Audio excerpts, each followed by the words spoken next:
وقال الذين لا يرجون لقاءنا لولا أنزل علينا الملائكة أو نرى ربنا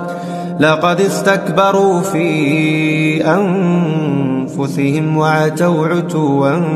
كبيرا يوم يرون الملائكة لا بشرى يومئذ للمجرمين ويقولون حجرا محجورا وقدمنا إلى ما عملوا من عمل فجعلناه هباء منثورا أصحاب الجنة يومئذ خير مستقرا وأحسن مقيلا